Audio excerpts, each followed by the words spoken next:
Survive 30 days chained to your ex, win $250,000, Part 7. The Moon Above the Tower. The moon climbed slowly, rounding itself into a silver coin above Petrin Tower. A hush spread across Prague's slopes as Clara ascended the stone steps that wound through the orchard. Each tree stood like a sentinel, their branches tipped with dew that gleamed under moonlight.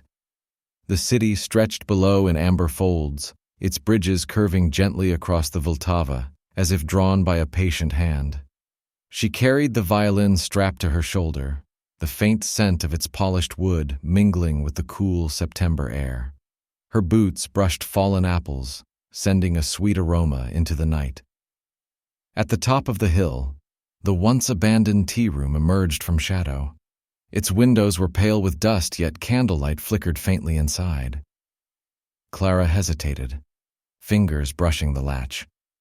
The memory of the attic's hidden letter pulsed through her mind. When the moon sits just above the tower. She glanced upward.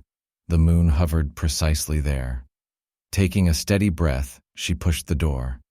Inside, warmth and the fragrance of steeped herbs enfolded her. A small gathering of people sat at weathered tables, their faces alight with quiet anticipation.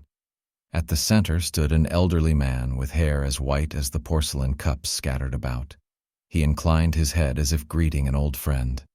"You found the way," he said, his cheek soft and lilting. "You carry her violin." Clara nodded, suddenly aware that the room's eyes were on her. The man gestured to a chair near the hearth where music sheets were stacked in uneven piles. On their covers, she recognized the same word etched inside the violin case: Twilight. He introduced himself as Jan, a composer once hidden behind the city's gray years. He spoke of a secret ensemble who had met in quiet rooms to keep melodies alive when silence was demanded. Her grandmother, he revealed, had been one of them, a guardian of a single composition never performed in public, a piece written to hold the soul of Prague during its most fragile hours. Jan placed a parchment before Clara. Its notation shimmered under candlelight, every line alive with urgency.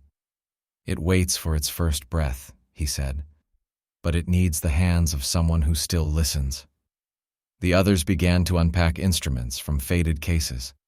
A flute with dents of use, a cello polished smooth by years of fingers, a clarinet smelling faintly of cedar. Jan nodded to her. "Will you play?" Her pulse quickened. She cradled the violin, bow trembling slightly. When she set it to the strings, the room hushed until even the teapot's steam seemed to pause. She drew the bow, and a slender note slipped free, sliding into the quiet like a secret finding its voice. The melody unfolded, fragile yet sure, joined by the flute's sigh and the cello's heartbeat.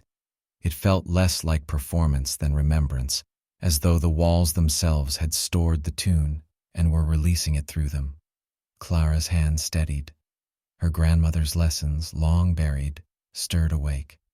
As they played, moonlight spilled through the cracked panes, pooling across the floor. The music grew, weaving warmth into the forgotten corners of the room. For a moment, the tea room ceased to be abandoned. It became a sanctuary stitched together by sound, the city's hidden heart beating beneath their notes. When the last chord faded, silence lingered deep and bright. Jan's eyes shone with tears. "The city remembers," he whispered. Clara lowered her bow, breathless. She felt as though she had crossed an unseen threshold, one where Prague's history was not something to read but something to live. She closed the violin's clasp carefully, aware that this night had stitched her forever into its story.